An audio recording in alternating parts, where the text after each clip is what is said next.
All right, let's get this show on the road, man. Let's get the show on the road. Let's do it. All right, glad to be back. Let's hit it though. Make sure. Okay. Hey, yo, what it is and what's good, y'all? Welcome back to 280 Plus, the social media podcast where I take the conversations of the timeline and go beyond the tweets. I'm your host, Los Def, and I'm back here for episode 202. 202. Thanks for following. Thanks for watching. Thanks for joining us today.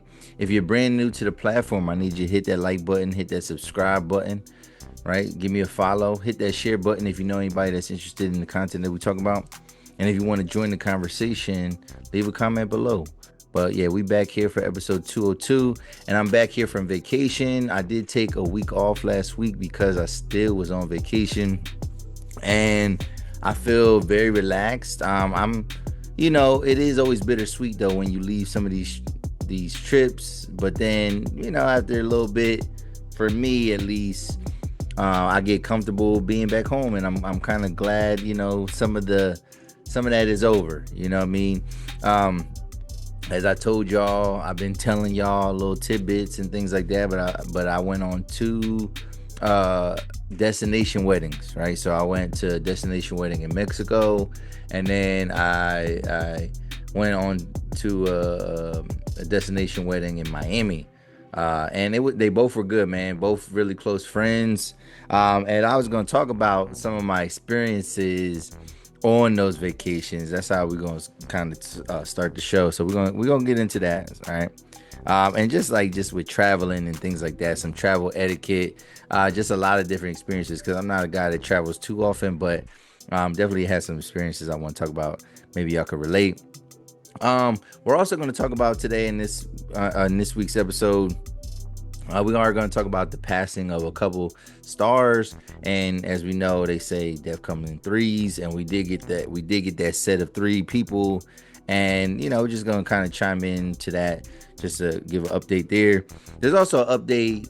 We're going to have some other social media updates and things that's happening in the media, and that's reverberating around social media, including a firing and an arrest for two different sports personalities that are really popular on the internet right now. We're gonna talk about real quick just some viral content. We're gonna talk about the woman that finally said yes to her boyfriend after an enormous amount of times. We're gonna talk about that. And then also the whites only town being put up in Arkansas and like the Ozark Mountains, and how they're trying to expand to different parts of the country. And we're gonna just talk about that a little bit. And then we are gonna recap the ending of building the band. And we're gonna talk about some of I would say we're gonna talk about the winners, but also the bands that were left in that last segment of shows. We're going to talk about, kind of what went wrong for them, and why Frequency was the group that ended up coming out on top, right? So we're going to get into that. Let's see, do I have anything else after that? No. I didn't want to talk about LaMelo Ball's tattoo is a weird thing, but we might talk about that too. So, but yeah, man. All right, so let's get started. So vacation. So my vacation, it started in Mexico. It was a destination wedding at a amazing resort. It was called the Grand Serenas in Riviera Maya, which is, I don't give me the lying in terms of what town or where it was, but I believe that we were in Cancun. At least we flew into Cancun. But I'm thinking that we could have been part of where we were at and was in Tulum. But I just tell people we was in Cancun because it's just easier to kind of know that. So this first trip was definitely a vacation. So there's definitely a difference between vacation and traveling. So and both of my trips were like, they were one of those two categories. So this first one in Mexico, it was pretty much vacation, right? So it was a lot of relaxing. I was at an all-inclusive resort. This is only the second time I've ever been to an all-inclusive resort. The first time I've been to one when I was actually a teenager. My aunt took me down to Dominican Republic, And so like, and they was serving me, bro. They was serving me back in the day. Now I'm sure they kind of cracked down on that type of stuff. Maybe even Mexico probably has its own little rules about that. But but yeah, all inclusive, man. It is the if you want a vacation, if you want to rest and you want to just kind of relax and you want to you kind of want to party a little bit and have a good time. Yeah, that's the way to go, man. The all-inclusive resorts. I know sometimes people complain about food. I would say that the food was actually pretty decent at this resort. Um, I wasn't mad at too many things. The only thing I was mad at was the fact that there was not a salt shaker in sight, right? So and to me, it's like I've been in like actual restaurants where you can't find a salt shaker, pepper shaker, but it's because they stand on like the taste, and it's gonna be really good. This though, it was not necessarily the case. I just think that it's just a culture shift there. Like they don't necessarily allow you to they don't want you to put extra sodium and things like that on your food. Like it's kind of is what it is. But like there were certain dishes that could like I'm like, yo, this would be better if it was just a little bit more flavor. And sometimes salt is it just brings out the flavor and things. But that's what I noticed. I noticed that there was not a salt shaker in sight. But overall, the food was pretty good. The food was pretty good. Um, what I have a question though about what is authentic Mexican food? Because all right, I'm at a resort in Mexico, and some people might argue and say like, nah, they got a low like they not maybe not giving you the best quality, but I'm thinking like Mexican food would be the easiest thing for them to kind of make, you know what I mean, in Mexico. Like if they're trying to emulate any style, because at the resort they had all these different rest types of restaurants and they had all these different buffets and stuff like that. And yes, they were trying to emulate certain cultures and certain cuisine, and you could tell where they were failing, right? So like, but I'm thinking the Mexican food was cool. But like the reason I'm asking is because what is authentic Mexican food? Because just based on the tortilla chips, right? Just based on tortilla chips, and I'm not just talking about on the resort, but like at the airport, different places that we were at in Mexico, like, I'm gonna tell you this. I'll take some fresh chips, hot chips from Chili's before I eat these quote unquote authentic Mexican tortilla chips, right? Like yo, the Mexican tortilla, they were like little rocks, bro. Like they were like little stones. Like they were like really hard and flavorless, and it just didn't have that crisp. They weren't warm. Like it was not that great. But in terms of food though, I did have a couple different things that I never had before. I had mole for the first time, right? So, and this is like not a spicy mole, like the one that's kind of made out of like cocoa. So basically I had this like enchilada dish and it had like the mole sauce on top of it. It was good. It was definitely different, but it was definitely good. But my first time having mole, my first time having tornado, and like basically tornado is like it's it's like a sauce that you put on like fish, right? So I had a mahi mahi dish, and it was like mahi mahi tornado, and it's like this white sauce. I didn't really know what it was at first, whatever, but then watching the bear, I learned what tornado was or tornado sauce was. So I was like, oh, okay, I actually had that, whatever. So I thought that was kind of cool. Um, but yeah, definitely a good time. The wedding was beautiful. I'm not gonna sit here and compare my friends' weddings and what I thought was better. They definitely had a different vibe to each one. But the resort though, I can see why people would be like itching to get off of resorts when they are staying in a resort. But like I feel like for the most part, man, you got everything you need there, man. And there's so many things to do. I wish just and I would say for that trip in particular, I needed one more day. I needed one more day. Part of the problem was that like we didn't necessarily have a lot of the information beforehand. So when we went there, we didn't have like reservations to some of the special restaurants that we wanted to check out. And then there were just certain like little excursions where we just didn't have time to make those plans. So like I think if we would have had one more day, then we could have definitely organized some fun because I definitely wanted there was like a dolphin experience there. This resort itself though was ginormous, man. There was mad pools. There was probably like 6 or 7 different pools there. There was like probably like 12 different restaurants to eat at there. Um, and we got to hook up. My man, he knew like the way he got his tickets or the way he got us like reservations and all that for this resort. He knows somebody that's a club member, and so like we were getting club member access. So we had special access to like these beach clubs and stuff like that. And you would get access to like premium like alcohol. It was even dope, man. Like it was like unlimited like room service. And yo, bro, there was mad bottles in the room, right? So my man's like he and I'm not and you know what I mean I'm not gonna probably tag them whatever because maybe that's not even the case. I'm talking about the resort. But my man was like, so there was bottles there, whatever. And I was like, yo, because I remember him saying that, like, yo, you could do whatever you want, like you drink whatever you want. But I'm like, all right. And then, but I'm afraid to open some stuff. I'm like, yo, is it all right? He's like, yeah, open whatever you want, man. Like, you know what I mean, do whatever you want. It'll get replenished the next day.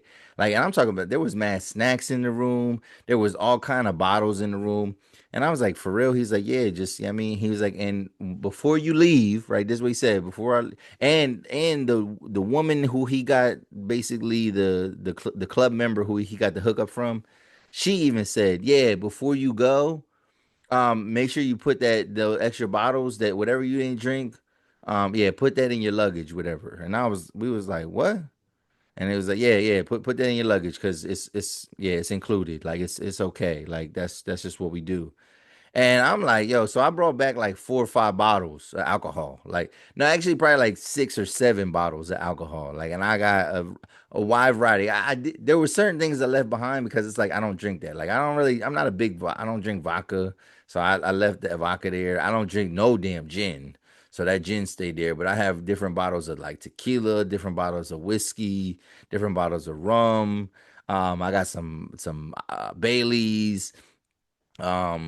Yeah, I got a big ass bottle of Bacardi, big ass bottle of Makitich, something I forget that whiskey, single malt Scotch. Yeah, like we was racking up. So shout out to my man Levi. Y'all know him from Recap and Record, man. My man had to hook up, rolled the red carpet out for us, man. Had a beautiful ceremony, man, on the beach. And congratulations to him and his now wife. All right. Good time. And I definitely want to run it back, man. I definitely need to go back there. I need to hook up again. And yeah, I'm looking forward to it. So that was good. That was good. Um, Now my Miami trip though, Miami trip that was more recent, so I got more to say about that a little bit. But Miami was everything I wanted it to be. It was a little bit different of a trip. This was a little bit. This was also, destination. So they had a little bit more people there. That kind of traveled for this trip, and my friends they had like a itinerary for like certain events that we were doing. And the only thing is, what like they were staying at Airbnb. A lot of people were staying in different places, and so this was more like of a traveling trip, right? And I was in Coconut Grove. I was in Coconut Grove in Miami, and that's apparently like the oldest neighborhood in Miami. And I was in a really centrally located location. There was like a train station right by me. There was a big shopping center with a Target and Five Below and wine and Total Wines. I think it was called Total Wines. Which I went in there and almost got fucked up, bro. I went in there and almost like I had like 2 different shots of whiskey like right off the bat. Nasty. Both I needed a twist. I needed a chaser for both, but nasty, whatever. But like after them shots, I was feeling kind of drunk. And at this wine store, they had or liquor store beer, and it was beer. It was like everything. They had mad samples of everything, and I was just thinking like, I don't know if I can keep doing these samples because I'll stumble out of this store, or whatever. But um, like I said, real centrally located location, real cool. I had some good places to eat. I'm gonna talk about one of my favorite places to eat, though. I'm gonna get into that. But like one of the cool things about being in Miami is just the culture, man. Like all the Spanish speaking people. And when you're just around and you're just kind of paying attention to what's going on, whatever, you're listening, and like every fair skinned looking person, everybody that looked kind of Caucasian was speaking full blown Spanish. So I was like, automatically I knew they was Cuban. I was like, oh, okay. So there's definitely a big Cuban influence there. But one of the things that got me the most excited, right, there was two things, two places to eat, and one place I ate there like three different times when I was down in Miami. But and people from Puerto Rico, people from Puerto Rico, people from, maybe different parts of Florida, y'all gonna know what I'm talking about. But yo, I was hyped because when I learned where my hotel was, I looked, I said, "What? They got one of these?" So they had a pollo tropical, right? A pollo tropical. So pollo chicken, right? Tropical, right? So that's like a fast food Spanish food spot, right? So like, and I know that might seem kind of crazy, but like it's like the best thing I've ever had, like just in terms of variety, and if you wanted to switch it up, and do something different. But like if I would have to describe what Caribbean food it is, I would say it's probably is more Cuban inspired. And yo, bro, I ate there. Like I said, I ate there three different times. The food was good. I thought the beans though was a little bit lacking, man. So like they give you like white rice and black beans for a lot of your meals. They give you like the plantains and stuff. And the black beans, I just knew they was gonna be full of flavor. And like, bro, it tastes like they was just tastes like they just opened a can of black beans, you know what I'm saying? And like trying to serve them to us. And I was like, yo, that was not it. But I had got like the Pollo Trio or something like that, or Tropical Trio, and it had three different meats. They had a steak, it had a chicken, and their chicken is like fire grilled. I mean, and you could see them put it on these big old grills. You know what I mean? Mad good, mad fresh. Um, so yeah, it had the steak, it had the chicken, and then it had the pork. And so I got all that. So that was my first meal there, banging, you know what I'm saying, except for the beans. Second time, I got fried yuca as my side, and I got like they had like a grilled Caesar wrap, bussing. That joint was bussing. The wrap was grilled in itself. It was like pressed, bussing, right? I had the fried yuca with that. Yo, this place had mad different sauces to try. The best sauce though was the cilantro garlic. And then my last meal there was probably my most disappointing meal. I had got this like basically it was supposed to be like a pork barbecue sandwich, but they ain't put no like enough pork on there, bro. They ain't put enough meat on there, bro. Like pause. But I was just like, nah, this wasn't it. But I had got the yuca cheese bites, whatever, and they was basically these like little balls of yuca with like I don't know if there was mozzarella cheese in the middle, but it was a type of cheese, bussing. So A1. There was another place that I wish I need to find more locations of this, but there was a bakery that I went to. It was called Pinecrest Bakery, and then you're just like, what is that? Whatever. Yo, this was a Cuban inspired Panera bread. Like that's the best way I could describe it because it wasn't just a bakery. They had a lot of different pastries and desserts and stuff like that. But then they made real food. Like so they had a full menu of food. They had coffees and different things like that. They had all type of pastelillos. They had empanadas. They had a lot of different things there. So I had went there twice. I had got like some cake there. They had chocolate cake. They had a carrot cake, bussin'. And then before I left, I had got this coffee drink, and it was like a caramel crunch coffee drink. And bro, the crunch part though, this was I was like kind of weirded out, but the remember the cereal smacks, right? Like the puff wheat, cereal. That was like the crunch part of the cereal, and I thought that was like it was kind of odd, whatever, and it was a little bit misplaced, and I was just like, I don't know about this, but it worked. The coconut pastelillo was good. And it is. I seen a sign about them franchising, like, oh, you can franchise this, and it's been around since 2012, and it makes me think like, dang, I need to find these and where they're at because I will if I see the name, I'm always gonna go to Pinecrest. I'm always gonna stop in to see what they got. But like, I would say it was like a Cuban inspired Panera. Overall though. I'm getting a little too. I sorry. I put my foot up. I was like about to get real comfortable. Um, No, man, it was nice. I'm trying to think what else. What else we got? Yeah, I already talked about the bakery. I ain't gonna lie though, man. I'm low key a fire travel planner, man, because like I don't know, like I think it depends on what you're trying to do.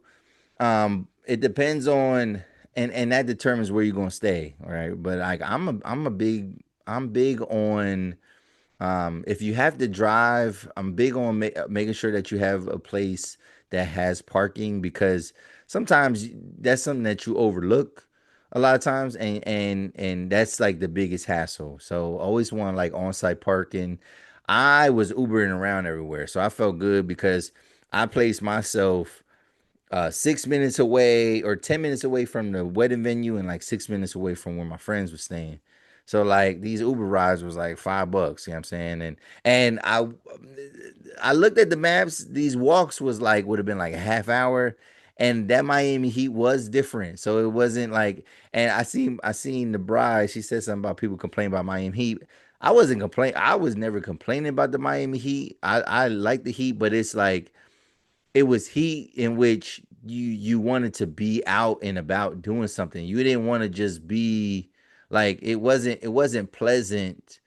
The heat wasn't pleasant to just be like walking around in. So like I could have walked to where my friends were staying, back and forth, whatever, but like I would have melted, I mean, in that Miami heat. But I ain't gonna lie, I think I'm good on when I pick a place to stay, it's proximity to wherever I'm going and then price. I mean, first, like it's proximity first and then price.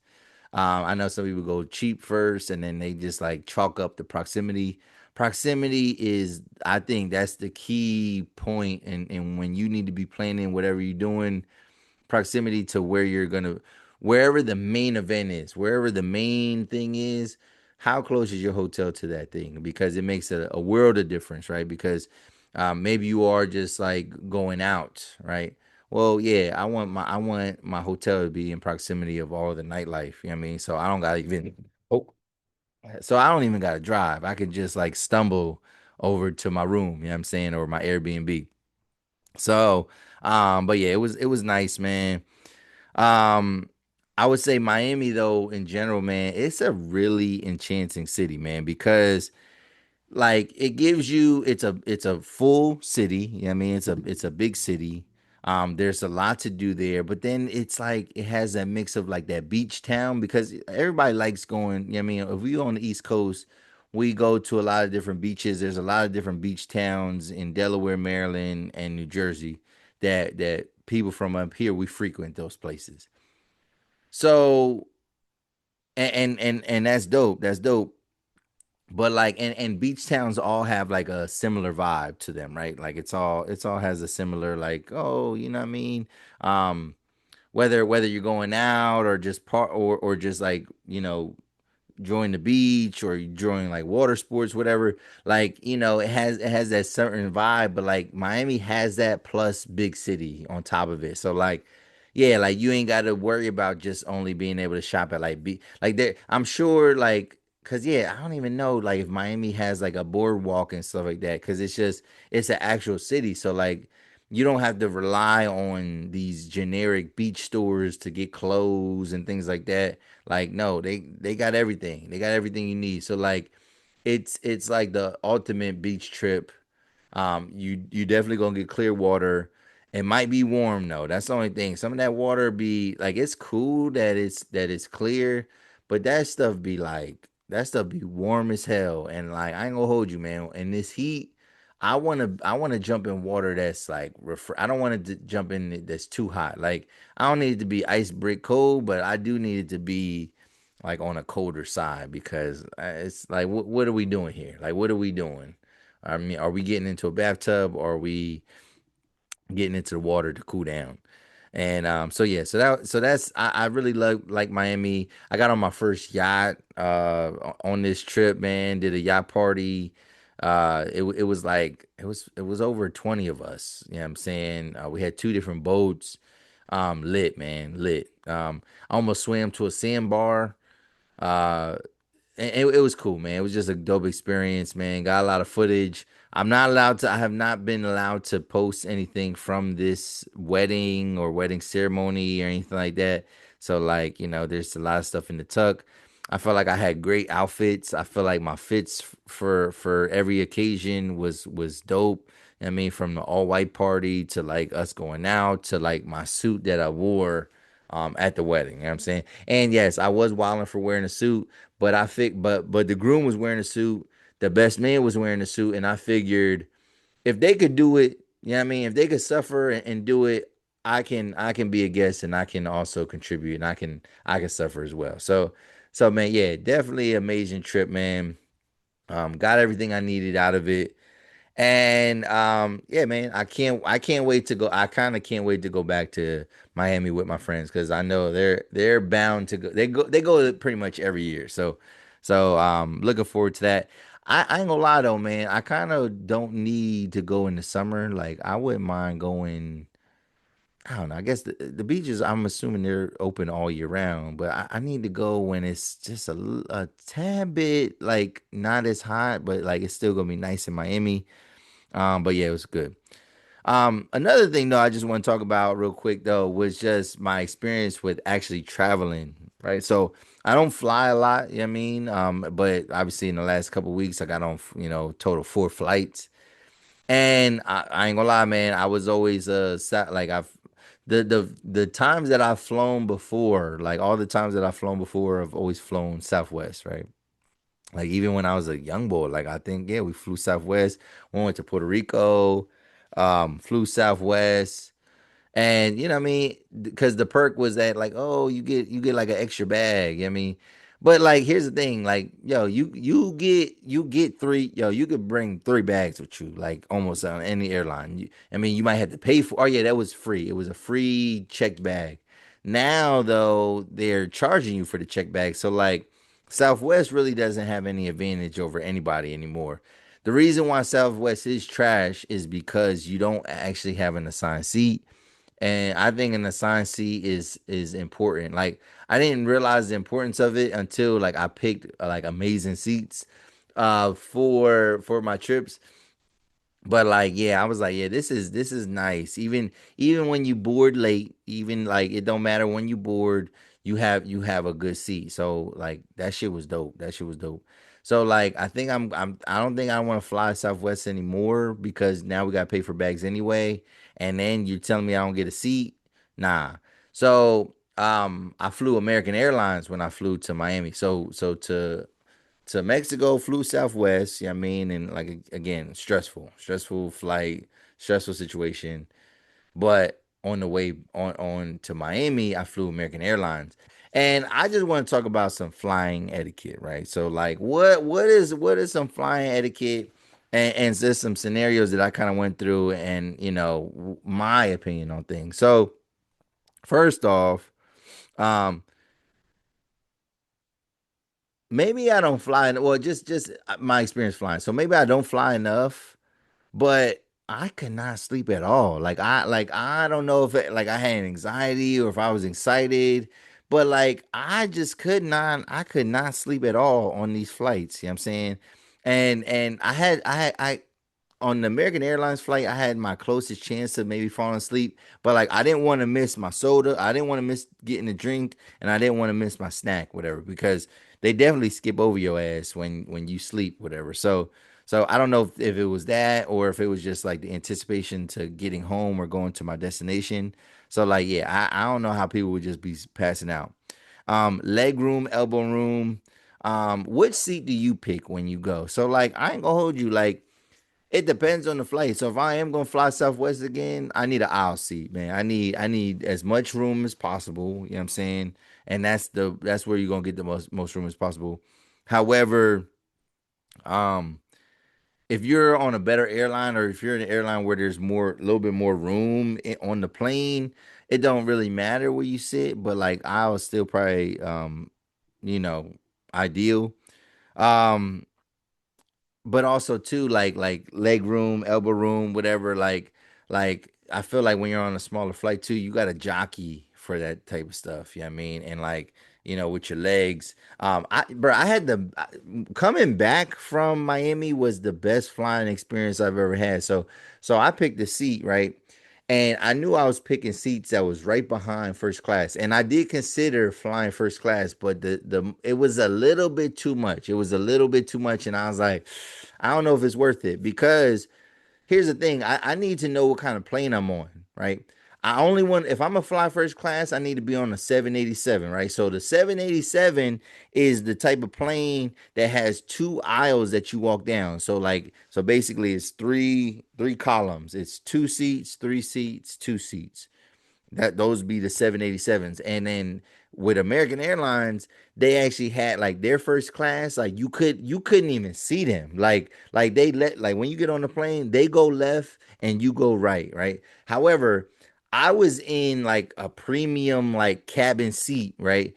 I had the most leg room ever imagined. Like I took a video of it and like, yo, my legs was like fully extended on purpose. Like I'm stretching out trying to touch a wall, couldn't touch nothing. You know what I'm saying? My joint had a footrest.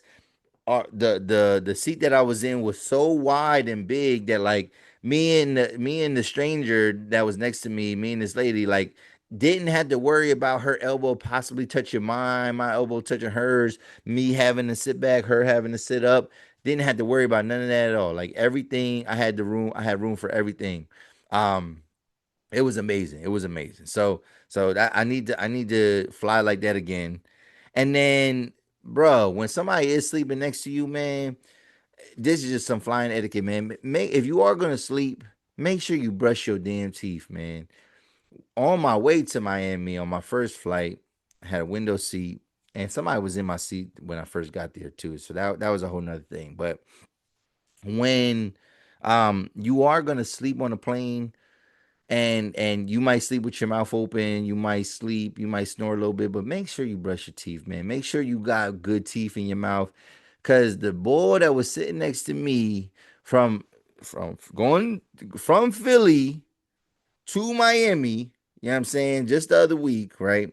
I don't know what the flight number was, whatever, bruh. You need to go to a dentist, man. This nigga must have had a bad tooth in his mouth because it just smelled like decay and spit up, man. I mean, it just smelled like spit up and decay. Like it was rancid, bro. My man, like I was holding my breath. I kept looking at this nigga like, bro, like, get your life together, man. And yeah, I definitely wouldn't have been able to sleep with that smells, bro. It was crazy. It was crazy. So like, make sure your hygiene is on point, man. If you got a bad tooth in your mouth, man, make sure you chew some gum and keep your mouth closed.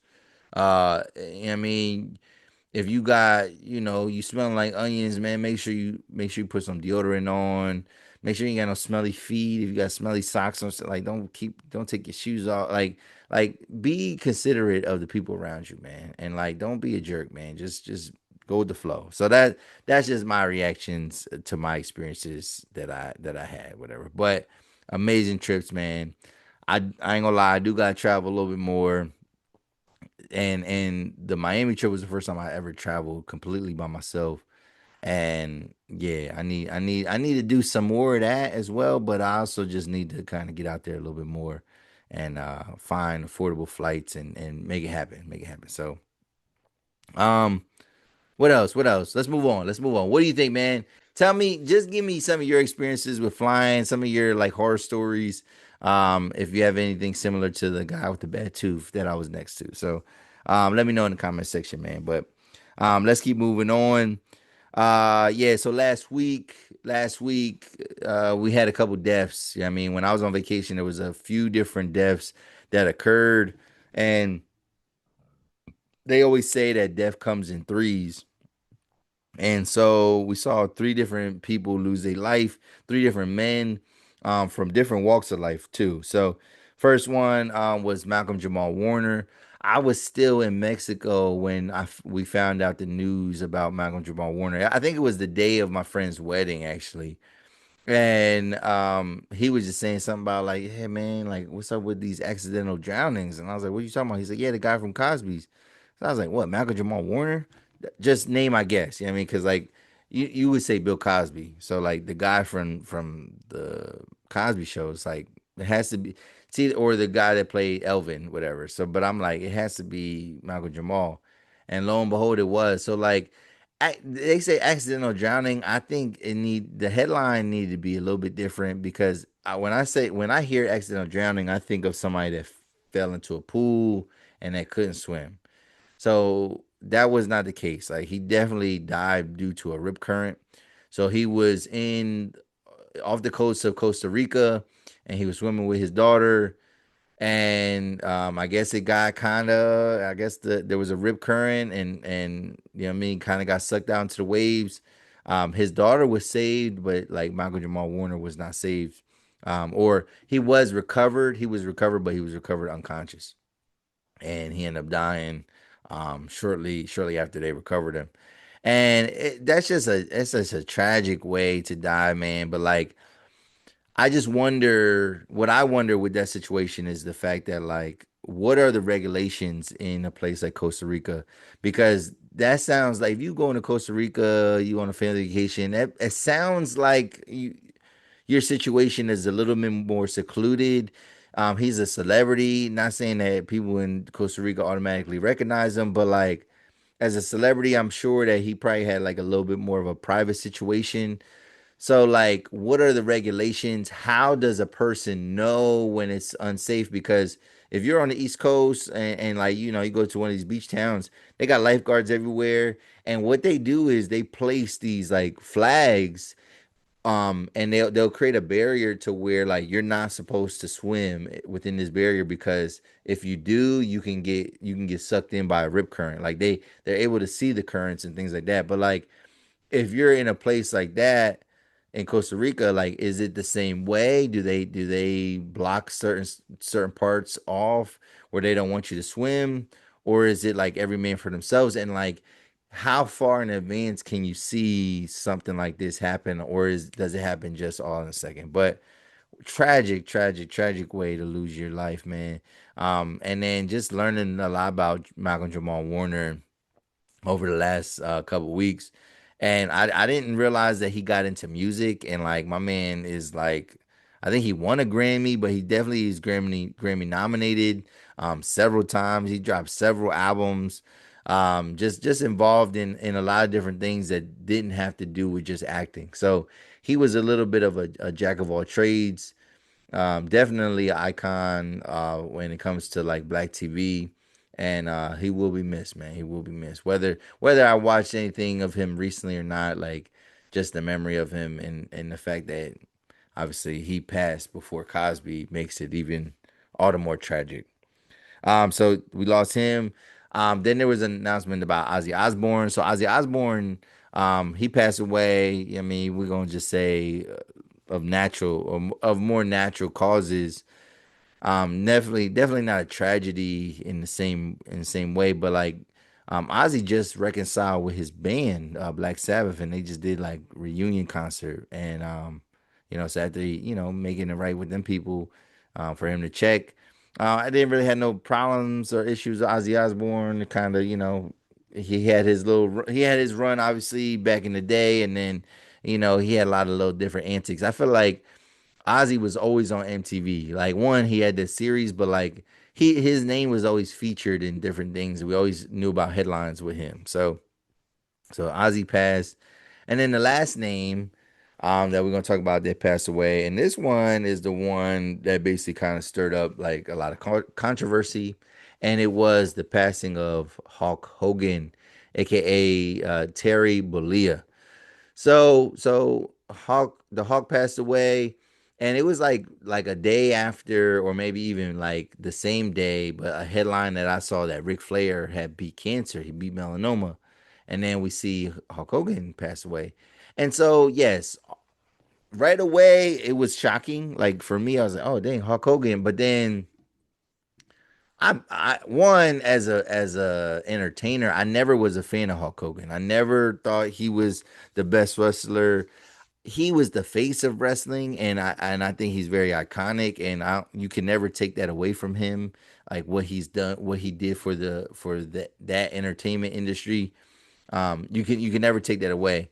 But I remember like, I was like, yeah, Hulk Hogan don't fuck with us like that. Hulk Hogan don't fuck with us like that.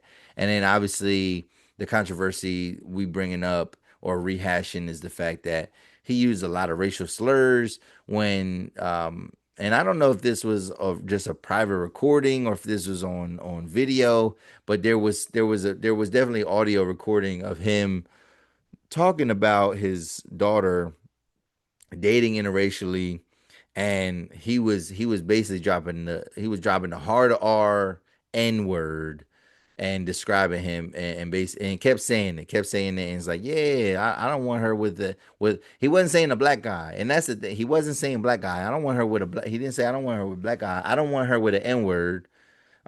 Maybe she should get a athlete N word that's 8 feet tall, but and like he was just saying like a bunch of weird stuff. And I ain't gonna lie, man. The tap dancing that I seen online about this type of stuff, where people are justifying it because of who he is. They're justifying it because of his age and saying like, oh, back in the day, what I mean, people just wanted to be like he come from an era where people didn't really mix races, whatever. And you can hold those opinions maybe like privately, but like once you start dropping N words and like dropping the hard R on top of that, it's like it becomes it's not about it's deeper than that. You know what I mean?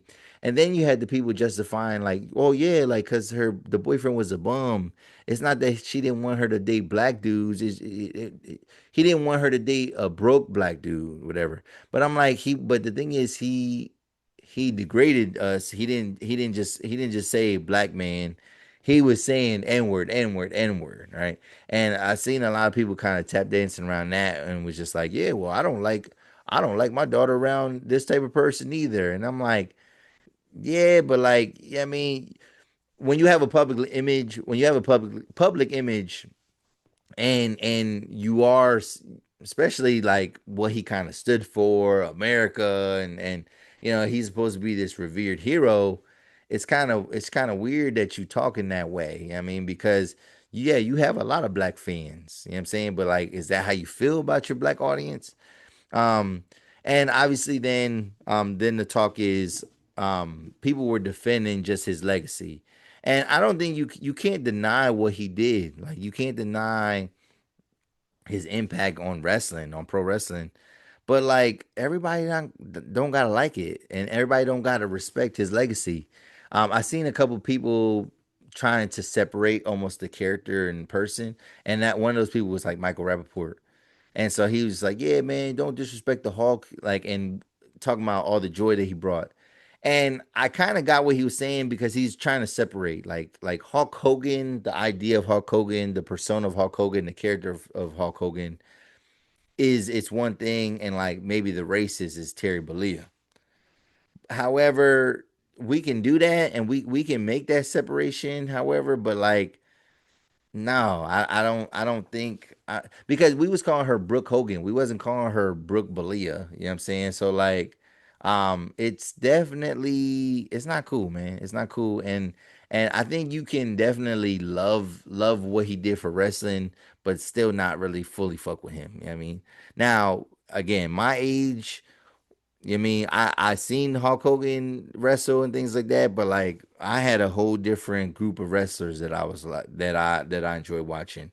And if any of my favorite wrestlers, were founded, because I can't do nothing with your thoughts and like your inner monologue. I can't police that. But like, if you saying stuff out loud and talking reckless, then yeah, we can say stuff about that. But my favorites was guys like Bret Hart, Shawn Michaels, of course, The Undertaker, Stone Cold Steve Austin, The Rock. I like Sting. I mean, a lot of guys from WCW like Dean Malenko, like guys like that. Now, if it came out that they was racist and talking crazy, then I would back away. I'm not invested in wrestling that way, so I'm not gonna tap dance and make excuses for a grown ass man for the way he's talking and the way that he most likely feels about black people. So I'm not gonna do that. So what do you think? Um, what do you think about these deaths? Did all of them surprise you? Were you sad? for one person in particular, the other. What do you think, man? Let me know your thoughts. Let me know your thoughts. And then Brooke Hogan asks to be taken off. Oh snap! This just in. Brooke Hogan asked to be taken off of Hawk's will receive nothing from estate. Here it goes. It says Brooke Hogan is deep in grief over the loss of her dad, Hulk Hogan, after his passing last week. But when it comes to his massive estate, she's chosen to remove herself and stay all the way out of legal proceedings. Sources close to Brooke tell TMZ that in 2023, she asked to be removed from Hawk's will because she didn't trust a single person around him and didn't want to get caught up in the financial battle when he passed. We're told all Brooke ever really wanted was to protect her dad from people she felt was taking advantage of him. But after years of disagreeing with Hawk over the matter, she reached out to his financial manager and asked herself removed from the will. Brooks saddened he didn't trust her to have his back, but bottom line, she's never been about money and won't be getting any from his estate, and she's totally okay with it. Somebody chat wizard nigga said chat grand wizard chat nigga said she doing too much. Just take your daddy money. That's funny. So wow, I did not know that. I did not know that. Wow. All right. So yeah, so what do you think? What do you think about that? What do you think about everything that's going on? I just had to add that update because that's kind of where I was at. I was actually moving on to my next topic, and then I kind of saw that kind of just popped up. All right, let's switch it up. Let's switch it up. So we got some updates just in general when it comes to social media, just some things that have been kind of arising as of late. And one of those things that we're going to talk about is some sports personalities are under fire, under fire. So one personality lost their job, right? One personality lost their job, and the other person might lose their freedom. And I'm just gonna pull these up here real quick, just so we're on the same page. Oh no, it's not on that count. Hold on one second, y'all. Let's see what we got. And I'm just gonna kind of read headlines. I'm not even gonna go too deep on it. But it says the internet reacts after Shannon Sharpe gets fired from ESPN and Gilbert Arenas is arrested. All right. So um let's see. Black sports media down 1,000. Gilbert Arenas was mocking Malik Beasley for getting in trouble for gambling last month. He was arrested today for allegedly running an illegal gambling business with seven other members. He also congratulated Terry Rozier for his case getting dropped. Right. So yeah, so Gil, we all know he's a media personality, but like more on YouTube, social media realms. He doesn't work for like a major network. And we know that sports betting is prevalent. And so apparently people are like kind of pointing out that like, yo, he made fun of a couple guys that got kind of booked up with some or got in trouble for different sports betting incidents. And lo and behold, he possibly may have been running a ring. And it was taking place at his home. And so we'll see. We'll get more details as we kind of go. Let's see. Gilbert Arenas and Shannon Sharpe news hit the timeline like a tactical nuke. No more podcasts from Gilbert Arenas. People are happy. It looked like people are celebrating. Gilbert Arenas and Shannon Sharpe are reminders of how stupid rich people can be. He should have listened to Monique. Oh snap! All right. So with Shannon Sharpe, I guess maybe it's disappointing that he got fired. I'm wondering why it took this long. I think I have a reason. I think I know why. So he hasn't been on. He hasn't. He's been kind of like suspended from ESPN since April. And so Shannon Sharpe was facing that lawsuit. He ended up settling. So we did reach it. He did reach a settlement in that case, right? And I think I believe I reported that, right? That he reached a settlement and he paid this woman mad money. And he might have paid her the full 50 million. Who knows, right? We don't know I don't know that exact amount. However, I think it makes sense for ESPN to kind of part ways, even though his name was cleared. I think you wait until now because then now you don't get sued for like any type of wrongful termination because it's like he's going through this and then they fire him and then he ends up being innocent and it's like, oh yeah, y'all fired me for wrongful termination. Like, why y'all fired me? Like, I wasn't guilty of these things. And that might be fine and dandy, right? That might be true, but it's one of those things where it's like the damage is kind of done, and like now we're firing, we got getting rid of you because like we kind of went without you for the last couple months, and it's like, we're gonna just keep going in that direction, and you are innocent. So shout out to you for being innocent, but like this has nothing to do with that. It's like, at least ESPN can hide behind that now. And so I think that's kind of what it is. Like it might be because of the heat that he kind of brought to the network. Maybe even it could even be like some sponsorships where it's like, all right, he beat that case, but like, yeah, man, he's a freak. He's a freaky dude, man. We don't want you associated with that guy. And then they might be like, all right, well, I guess we could fire him now because we didn't fire him earlier. So, what do you think, man? Do you think it's kind of wilding out of pocket that he lost his job, or is it par for the course? Is it to be expected for him to lose his job? Oh yes, okay. So, have y'all heard about the woman that finally said yes? The woman that finally said yes. So, and this is crazy because I just went to two different weddings and I've been to three weddings this year. I mean, this is the most weddings I've ever been to. And shout out to all my friends for getting married. But however, I don't think these men would have got married if they had to go through this, right? So it says woman finally says yes to boyfriend who proposed 43 times in the last 7 years. So it says, according to reports, Luke Wintrip proposed to Sarah 43 times over 7 years before she finally said yes. She first declined after just 6 months of dating, but later joked he deserved a Guinness World Record for his persistence. And then my man Black Jew World said 42 times too many. So yes, what if all right, man. She don't want you, bro. She don't want to be with you. You've been with her for 7 years. I mean, maybe you a safe place for her. Yeah, I mean, maybe she's getting a little bit older and maybe she don't feel her prospects are as strong.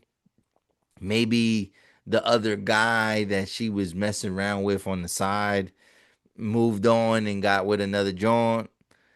But like, if you say no to me that many times, like, all right, that's what I'm saying. No, no is crazy because it's like, no. Were you saying no to him in like a conversational tone, or were you saying no to proposals? Because I think that's a different level of thing. Because most people would agree that if a woman would refuse your proposal, a lot of times for people, that can be the end of a relationship. So was she denying proposals or what? Like what are the details behind what are the details behind the no's, the 43 no's? Because if she was denying proposals, if you proposed 43 times, that means that a couple of them were public, right? Like a couple of them were public. So like how did she cope with that? And like why did you want to get married to somebody that clearly is not on the same page with you? You know what I'm saying? I know for a fact that my neither one of my friends said they never asked 43 times to their spouses to be married. And I just feel like you gotta take a hint, man. You gotta take a hint. She's either for the streets or at the bottom line, she's not for you. But like, yeah, it's one no. It's gonna be one no for me to know what's up. You know what I mean? And because I feel like you propose at a time, one, the woman has already spoken about marriage and her desire to be married, right? You even might have even feel a little bit of pressure, you know what I'm saying? Like a little bit of pressure, like, a little nudging. Like you might need a little nudging. But like, yeah, so like that like when you're gonna propose, the person's most likely gonna say yes. But like to say no one time is devastating, but like 40 sometimes, that's overkill. That's overkill. But what do you think? What do you think? Would you still go through with a marriage with a woman if she's told you no 43 times? And a woman, for the ladies, are you why are you would you say no 43 times, and like would you know why are you saying no? Why would you say no to a proposal, right? Why would you say no to a proposal? And like would you say this no this many times before moving on yourself? You know what I'm saying? Like you saying no, is that a sign that like you don't want to be with him, or is just literally about the marriage and you're not ready? Who knows? Who knows? We'll get into it. Hopefully in the comments when this episode comes out.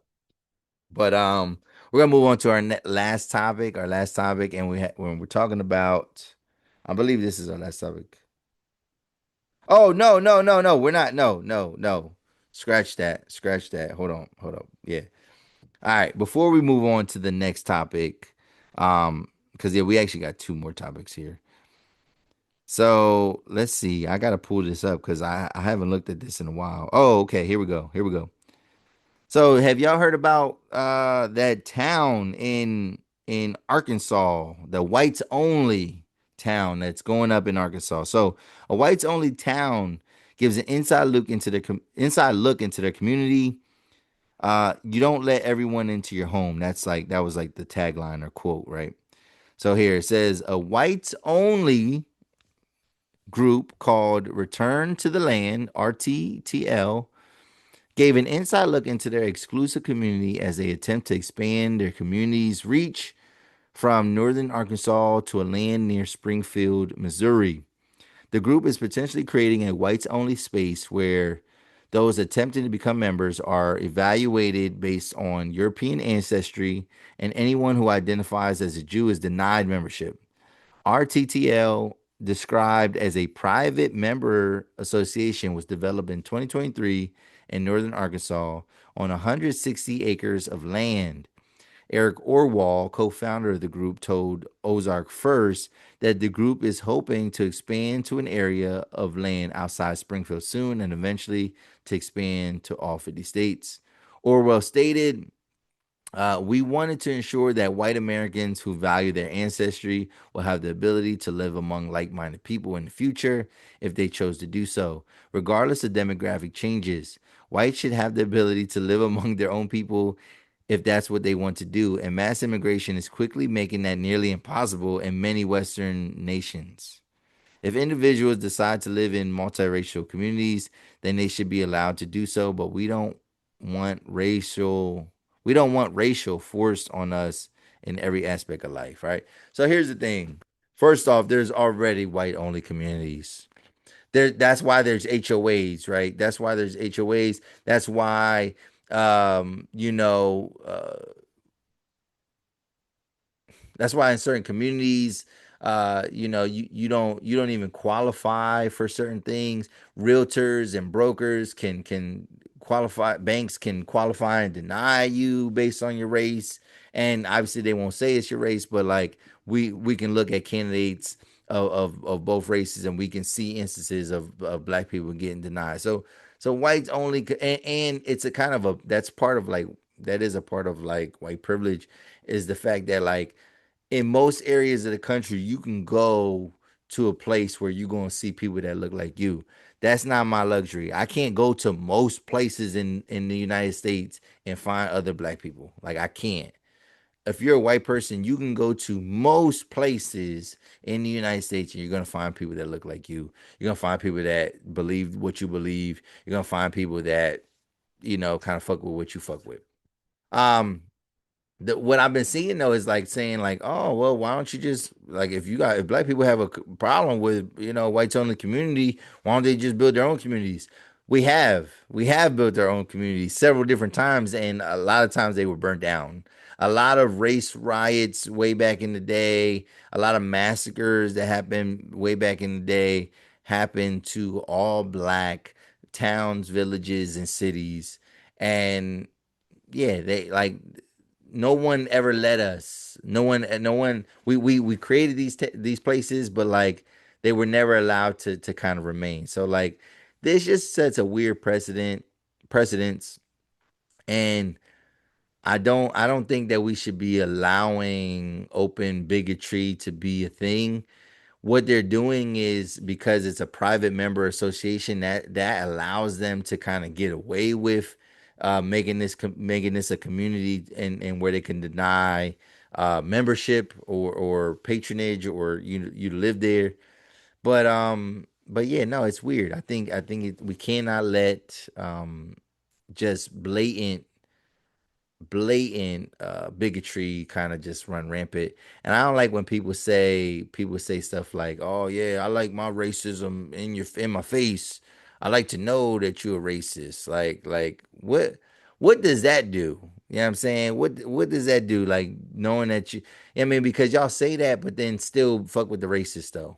You know what I mean? Because that's the same thing like with the Hulk Hogan situation, right? Y'all know that he was racist. Y'all say y'all prefer that people, wear their racism on their sleeve, but then y'all still cool with them anyway. So like, what is it? Like, why do you want your racism up front if you're not gonna condemn somebody for it? So yeah, that's a wild thing.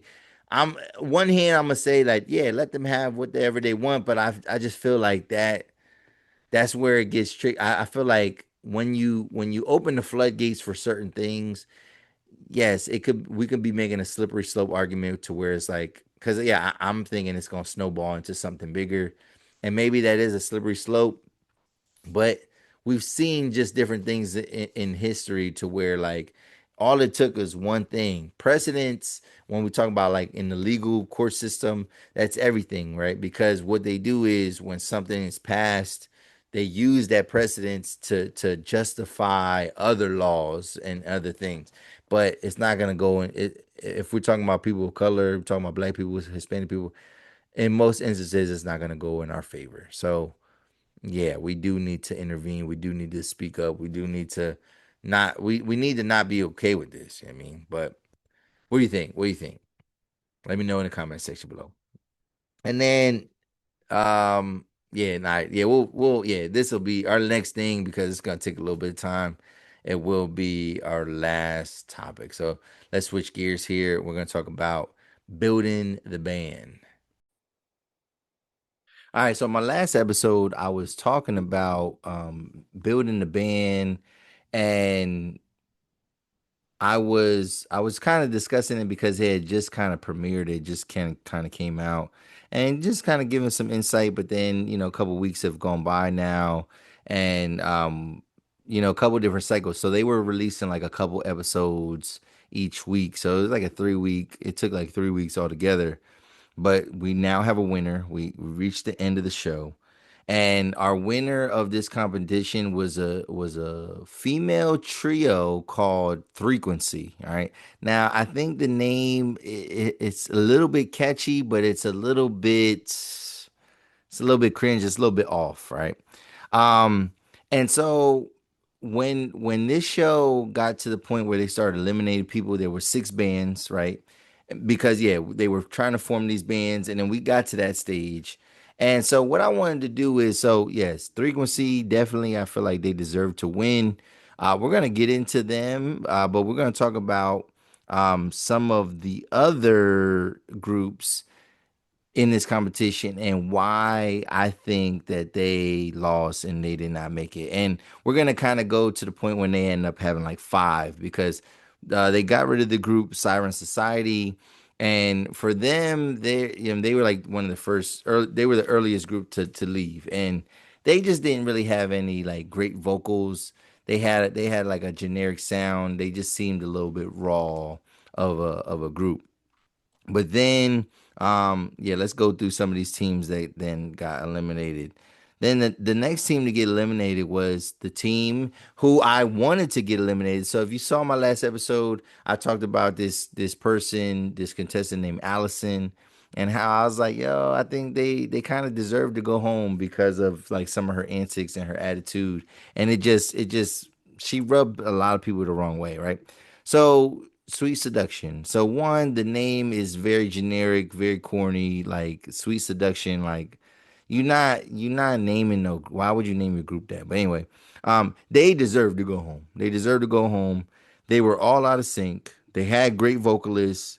The show villain, Allison, like I mentioned, it seemed like she was playing the victim when she was confronted by her other bandmates. So finally, the other two girls in this trio, they mustered up enough courage to kind of say something to her because every time they would cut the cameras, it felt like they were showing Allison making a mean face, Allison getting smart, Allison saying no, right? So again, I do think that they made her to be the villain of the show, but like again, it was almost happening too much that where it couldn't have just been camera tricks, right? And the other bandmates, they felt that because she was kind of picking on the one girl, but then you noticed that she was picking on the other girl that looked like Ariana Grande. They had a girl that looked like Katy Perry and a girl that looked like Ariana Grande, and so like she was definitely picking on the like both of them. And but when they finally mustered up enough courage to say something to her, the girl Allison started crying and started kind of playing victim. They probably had one of their better performances when they got eliminated, but it just wasn't enough, right? Um, then the group who would be like their counterparts because there was some like love interest between them is the group Midnight Till Morning. So again, I talk about this group. They all these guys kind of they're trying to go for like a more alternative rock sound, and to me, it just didn't hit, right? So they probably had the worst vocalists of all the groups in the entire show. Now, I think in certain instances, these they had unique voices, but like in terms of just vocals and like them trying to sing other people's songs, it didn't hit for me. So I think that they probably each of them probably have a certain pocket in which they sound decent, but like the songs that they were picking was never in that pocket. And it was the fact that these guys went into this competition trying to be like the anti boy band. And it's like I think that kind of worked against them because yeah, this is a show. This wasn't making the band or building the band like rock band style. This was, yeah, choreography. This is singing. This is, appearance and cohesion. Like that's what you're looking for. You're not just looking for just like four guys. So I think they had the worst group of vocalists on the entire show. However, I think if they learn how to write music, their own music, they might be able to make something work to fit their unique sounds and styles. But I think, yeah, overall, awful song selection throughout the whole show. And then overall, they just had no consistency. Like they were up, they were down, they were missing in action a lot of times. So yes, they deserve to go home.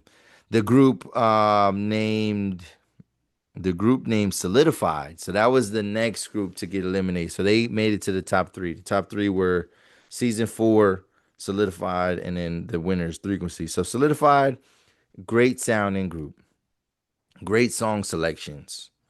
They struggled though when the judges asked them to get out of their comfort zone, and they did try to sing some different songs, do some different things, and I think that's when they kind of fell apart. Their choreography though was their Achilles heel. It was their Achilles heel to the point that Liam Payne, the judge Liam Payne from One Direction, he even said that he noticed one of the band members was like counting their steps. So like the motions and their movements was not in sync, no pun intended, but they weren't there was no cohesion with their dancing. It was like they were definitely trying. They were trying their best, but like they didn't have it. They didn't dance with conviction. So like I think that's why they kind of got eliminated ultimately. They once they got out of the comfort zone, it just wasn't good. The group season four. So yeah, there was a group named season four. And this was the group that was like a mixed group. It was like mixed male female. It was a co-ed group. So it was two men, two females. Vocally, they were the best group of the whole competition. So if this was just a singing competition, then I don't see how they could lose, right? I think they got in their heads too much. So this group, these are all like powerhouse singers. They all have like a certain technical ability. They all have different sounds, right? But I think they got in their heads too much, and they had some shaky performances, a shaky performance or two, like towards the end, right? And that's I think that's where it kind of cost them the competition. Their last performance was "Blinding Lights" by The Weeknd, and they actually did a decent job. Like it sounded good, but that was not a finale song. That was not a song to kind of end their run with. And in fact, if you ask me, the song actually sucks. Like it's not even a good song in general. Their song selection was very unique though. Like they was singing rock band stuff. They sang Imagine Dragons. They sang I felt like they sang a Hozier song. Um, the one song I'm Only Human, that's like a rock song, rock pop song. They sang an Anita Baker song at one point in time. So they were going all over the place, and it was good. It was good. It would kind of come off like a little bit weird though, because like you'd be like, I don't know about this song, but like their performance of these songs was so good. But there was one performance where it didn't. It was the first time where they weren't like the first. They weren't like the number one group voted by the fans. It was one episode. It was one performance where it was kind of like shaky, and I think that's where if they would switch up the songs or they did their songs in a different order, maybe they win this competition. But overall, no. So, but I do think, yeah, them doing too much to change and try to show different facets of them, it kind of backfired on them a little bit, and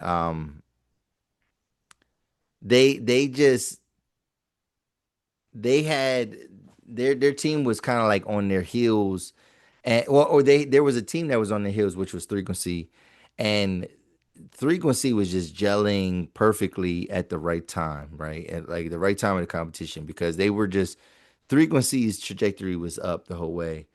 Um, season four was already up. Like they went straight up, and then they kind of had like a dip or two, but they were up most of the time until that last performance just wasn't um competition winner worthy, right? It wasn't worthy of winning.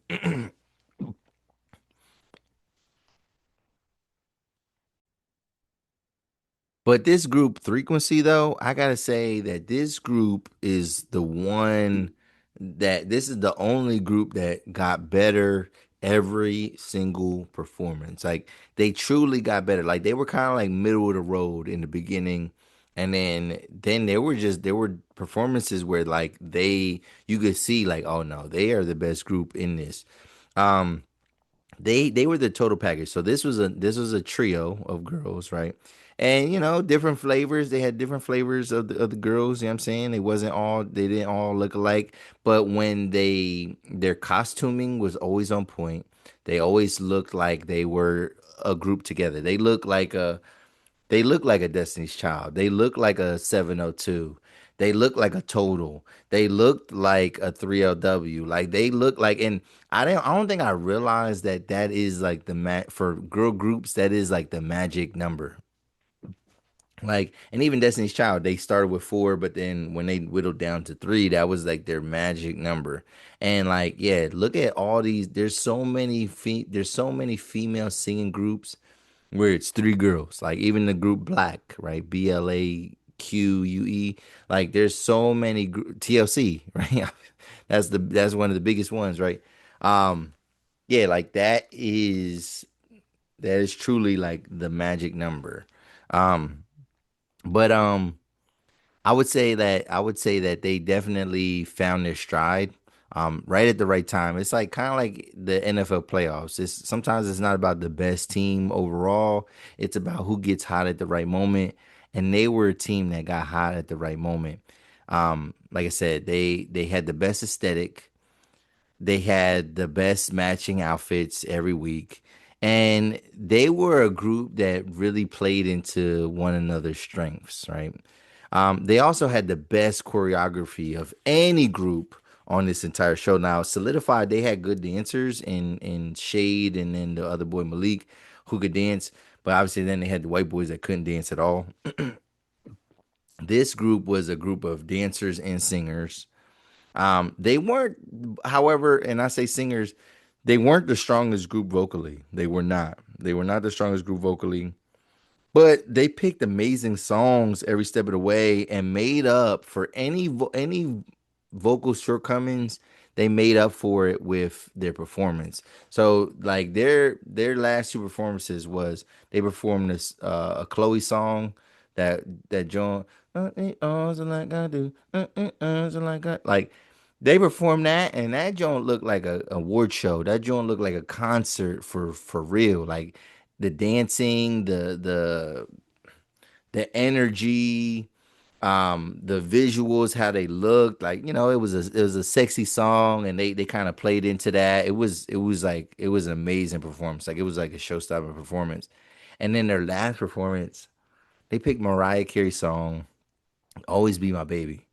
And like just the vibe of that, like it just made you feel real cozy and like fuzzy inside, like hearing them, and like their moms were in the stands, and like cause yeah, like Always Be My Baby, like it's obviously for like a significant other, but like you could also think of it like your loved ones and stuff like that. And like I ain't gonna lie, like that performance made me kind of like it really touched me, man. And I was like, yeah, they gonna win. Like I knew it. Like once they were done with that song and like how the ovation that they got, and like they had like crowd control. They walked through the crowd and everything.